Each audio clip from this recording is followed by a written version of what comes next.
Assalamualaikum warahmatullahi wabarakatuh dan selamat sejahtera kepada semua pelajar. Baiklah, pada kali ini kita akan menyambung lagi pembelajaran kita dalam subjek sejarah tingkatan 5 bab 8, iaitu menyentuh subtopik yang terakhir, iaitu 8.5 pencapaian dasar ekonomi baru DEB dan juga dasar pembangunan nasional DPN. Okey, mari kita teruskan. Pelaksanaan DEB dan DPN membawa perubahan kepada kemajuan ekonomi dan taraf hidup penduduk. Okey. Dan pencapaian kedua-dua dasar ini dapat dilihat daripada dua aspek utama, iaitu sosial dan juga ekonomi. Kita mulakan dengan aspek sosial. Pencapaian dari aspek sosial kita dapat lihat dari 7 aspek yang telah disebutkan tadi. Jadi kita mulakan dengan penurunan kadar kemiskinan. Okey. Baik, kadar kemiskinan di Malaysia telah berjaya dikurangkan dan usaha kerajaan mempelbagaikan kegiatan ekonomi, membuka peluang pekerjaan dan menambah pendapatan isi rumah yang melibatkan semua kaum. Jadi kerajaan telah menambah baik peluang untuk rakyat mendapatkan kemudahan awam yang dapat meningkatkan taraf dan kualiti hidup. Okey, keperluan tenaga kerja dalam bidang pertanian dan perindustrian telah dapat mengurangkan masalah pengangguran dan juga kadar kemiskinan rakyat. Okey, kita lihat yang pertama. Dari segi DEB, pelaksanaannya telah menyebabkan kadar kemiskinan penduduk dikurangkan daripada 49.3% pada tahun 1970 kepada 17.1% sahaja pada akhir iaitu tahun 1990. Seterusnya disambung oleh DPN pada tahun 1991 juga telah berjaya mengurangkan kadar kemiskinan kepada 7.2% sahaja pada tahun 2000 iaitu berakhirnya rancangan dasar pembangunan nasional.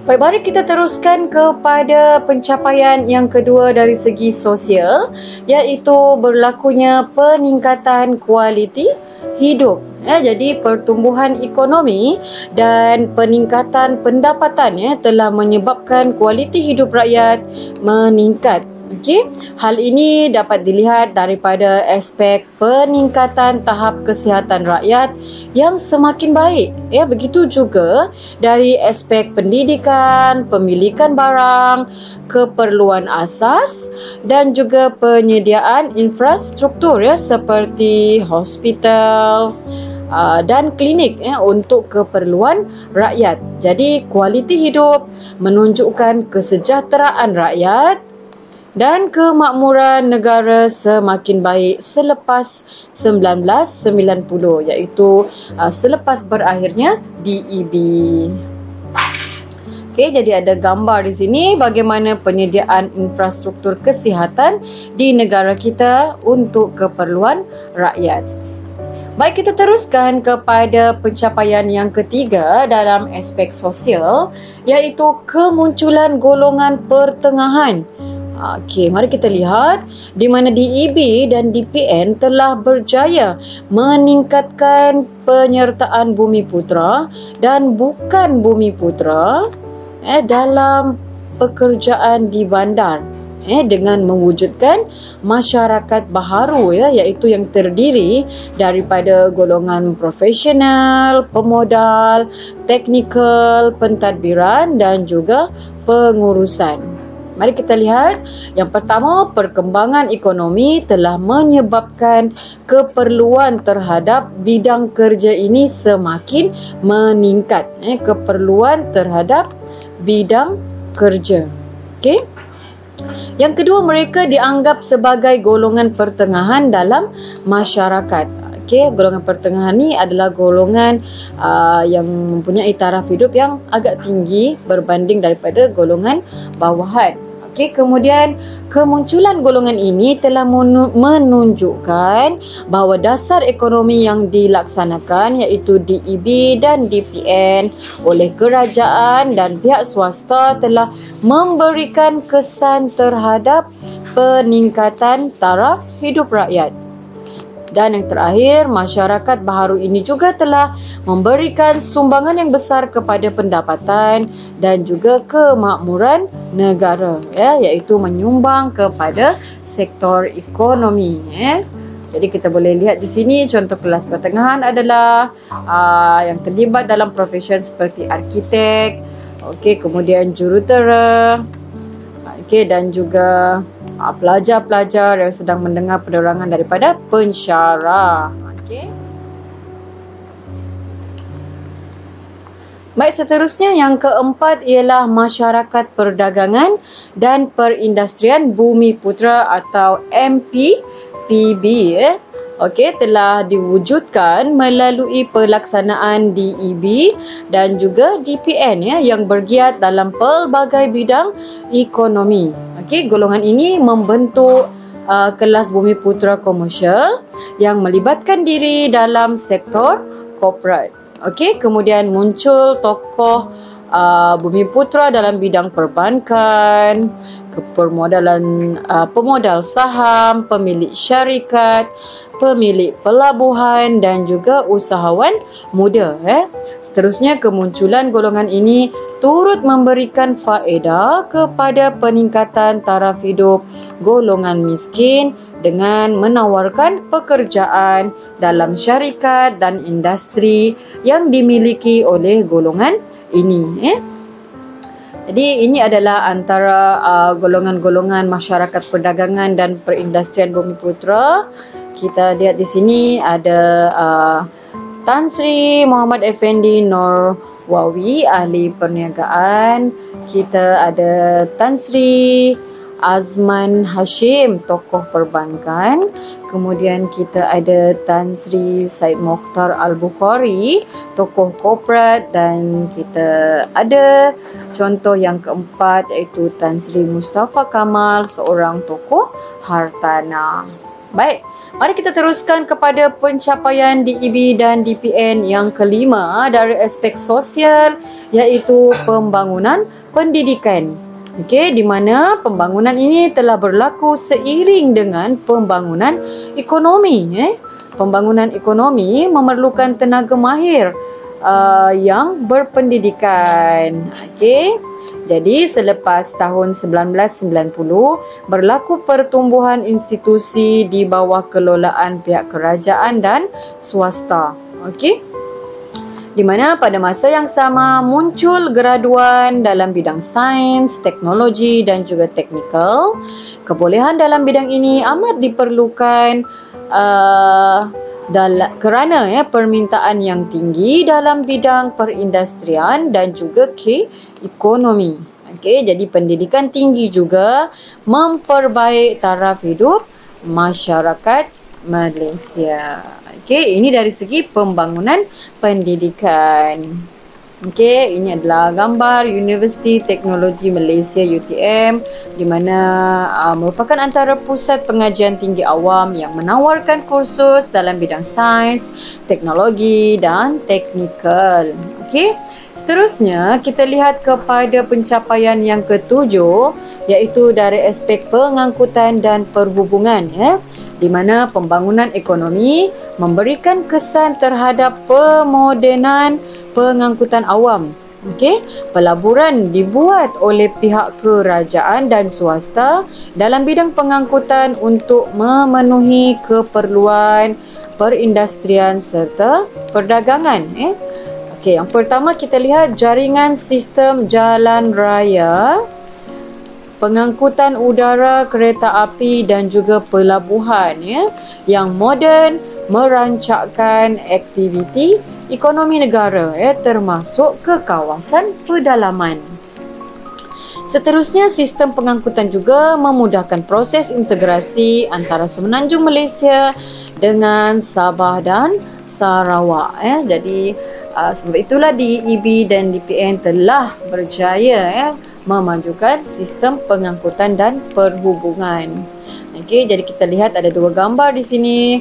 Di sebelah kiri ini ialah Lebuh Raya Pantai Timur 2 dan di sebelah kanan ini ialah kita lihat sebenarnya adalah majlis perasmian pembukaan MRT laluan Sungai Buloh Kacang, laluan SBK oleh Datuk Seri Muhammad Najib Tun Abdul Razak merupakan Perdana Menteri Malaysia ke-6 pada tahun 2017.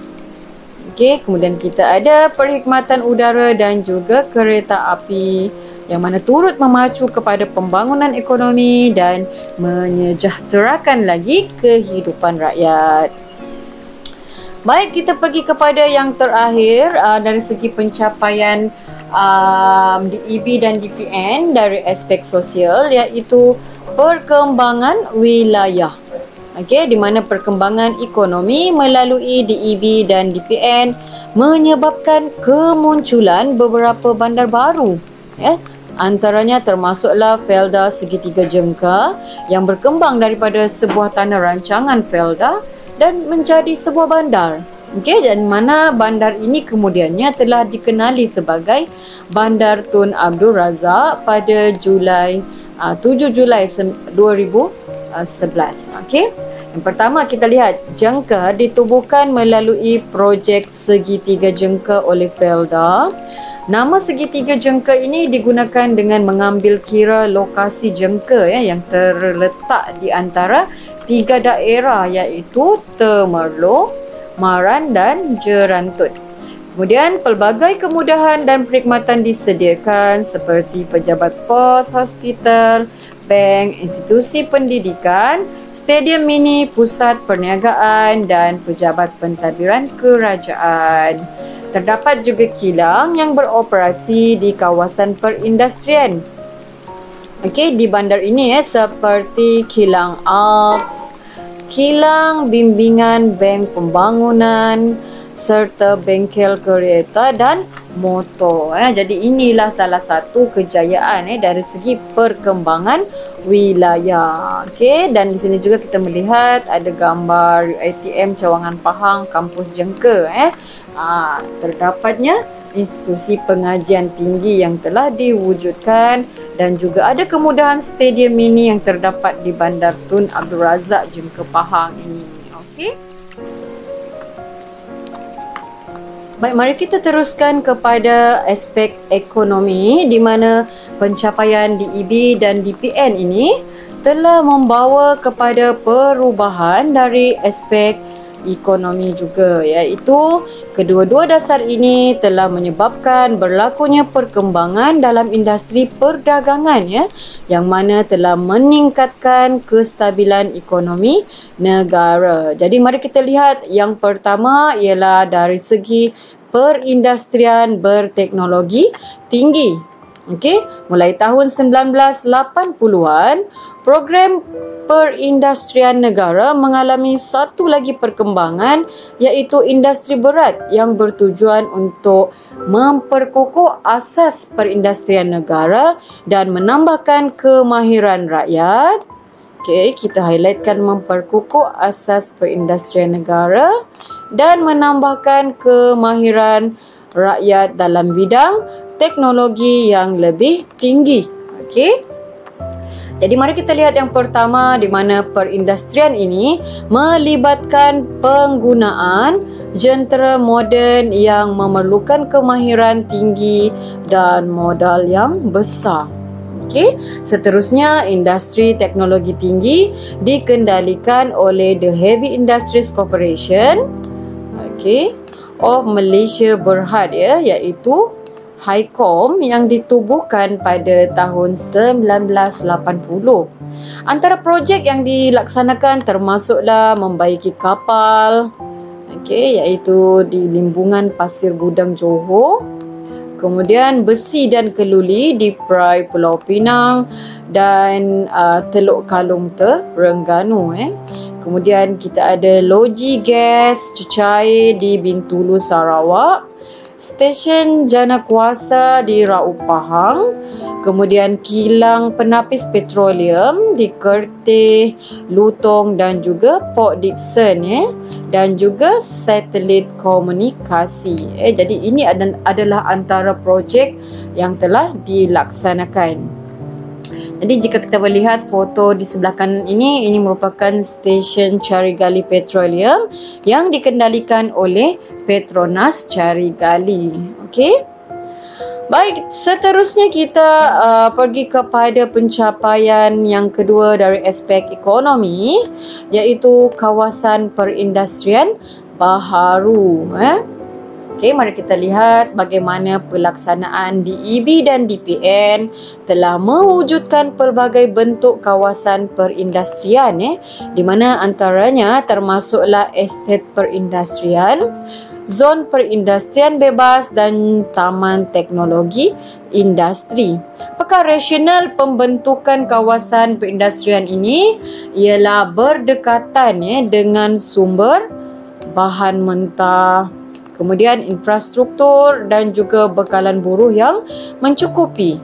Di samping itu, kawasan ini membantu pembangunan ekonomi di kawasan sekitarnya yang kurang maju serta kita letakkan dia membantu pembangunan ekonomi kawasan sekitar yang kurang maju dan juga menambah pelaburan modal dari dalam dan luar negara. Okey, kita lihat dari segi estet perindustrian. Okey. Estet perindustrian ini dibangunkan oleh Perbadanan Kemajuan Ekonomi Negeri iaitu PKEN, pihak berkuasa pembangunan wilayah dan juga pihak swasta. Okey, kawasan ini dibangunkan sebagai bandar terancang yang mengandungi kawasan perumahan, pusat perniagaan dan juga perindustrian serta pusat rekreasi. Jadi ini adalah kawasan estet perindustrian. Seterusnya kita ada Taman Teknologi Perindustrian. Okey, iaitu taman ini merupakan pusat penyelidikan dan pembangunan industri di mana pusat ini di bawah Kementerian Sains, Teknologi dan Inovasi Malaysia. Kementerian ini dipertanggungjawabkan untuk menjalankan penyelidikan dan inovasi bagi membangunkan teknologi perindustrian. Jadi inilah dia Taman Teknologi Perindustrian. Seterusnya yang ketiga iaitu dipanggil sebagai zon perindustrian bebas. Okey, di mana dia merupakan kawasan perdagangan yang diberi pelepasan cukai. Itu definisi kepada zon perindustrian bebas. Okey, selain daripada pelepasan cukai ataupun tarif sebagai insentif. Tujuannya untuk menarik pengusaha melabur dan merancang ekonomi kawasan sekitarnya. Okey, di mana kawasan ini sering digunakan oleh syarikat multinasional seperti Sime Darby Berhad, Axiata Group Berhad dan juga Proton Holding Berhad untuk menjalankan aktiviti perniagaan dan perdagangan. Jadi ini adalah zon industri bebas. Okey. Ini adalah gambar contoh Taman Teknologi Perindustrian Kulim iaitu Kulim High Tech Park Kedah. Kemudian kita ada zon perindustrian bebas Pelabuhan Klang. Baik, akhir sekali untuk pencapaian DEB dan DPN dari aspek ekonomi iaitu kenderaan buatan Malaysia. Okey, jadi kita lihat bagaimana penubuhan HICOM dan kajian dasar perindustrian Malaysia. Okey, pada 1983 telah menggalakkan pertumbuhan industri kereta dan motosikal buatan Malaysia. Okey, kita Kita lihat yang pertama iaitu industri kereta tempatan telah dipelopori oleh Perusahaan Automobil Nasional ataupun Proton dan juga Perusahaan Automobil Kedua Pro2. Proton ditubuhkan pada 7 Mei 83 manakala Pro2 ditubuhkan pada 1993. Okey, 10 tahun kemudian. Okey, motosikal dan enjin nasional Berhad iaitu Modenas merupakan syarikat pengeluar motosikal nasional yang menghasilkan pelbagai model motosikal kecil 200cc untuk pasaran tempatan dan juga antarabangsa. Seterusnya, perusahaan kereta dan motosikal nasional membuka peluang pekerjaan untuk tenaga kerja yang terdiri daripada rakyat berbilang kaum di negara ini. Jadi langkah ini telah meningkatkan pendapatan rakyat dan taraf hidup masyarakat. Baik, ini adalah gambar kereta yang dikeluarkan oleh Proton dan Pro2 yang telah dijadikan sebagai stem. Kemudian Proton Saga merupakan kereta nasional pertama yang dilancarkan pada 1 September 1985. Kemudian ini adalah pemasangan peralatan kereta di kilang Perusahaan Automobil Nasional Berhad iaitu Proton. Okey, jadi sebelum kita akhiri 8.5, mari kita lihat sedikit kesimpulan ataupun penutup di mana secara umumnya kegiatan ekonomi telah meningkatkan interaksi antara pelbagai kaum di Malaysia dan menyumbang kepada perpaduan kaum dalam masyarakat. Sepanjang tahun 1970 hingga tahun 2000, iaitu pelaksanaan DEB dan disambung pula oleh DPN, ekonomi Malaysia telah mencatatkan prestasi yang amat membanggakan di mana pertumbuhan pesat ekonomi Malaysia berjaya mengurangkan kadar kemiskinan, seterusnya meningkatkan taraf hidup rakyat. Jadi pelaksanaan DEB dan DPN bertujuan membantu rakyat menikmati kehidupan yang lebih baik. Kerajaan sentiasa peka dan juga prihatin. Jadi nilai dia ialah peka dan juga prihatin terhadap keperluan rakyat serta pembangunan ekonomi negara. Jadi sebagai rakyat, kita perlu bersyukur dengan kemakmuran yang dikecapi, kemakmuran yang dikecapi pada hari ini. Selain itu, kita perlu menyokong dasar kerajaan demi pembangunan negara dan kesejahteraan rakyat. Jadi, itu sahaja kajian kita berkaitan dengan pencapaian DEB dan juga DPN. Semoga bermanfaat kepada semua pelajar. Teruskan untuk membuat latihan ulang kaji dalam pautan yang cikgu beri dalam maklumat di bawah video ini. Itu sahaja daripada cikgu untuk kali ini. Sekian, terima kasih.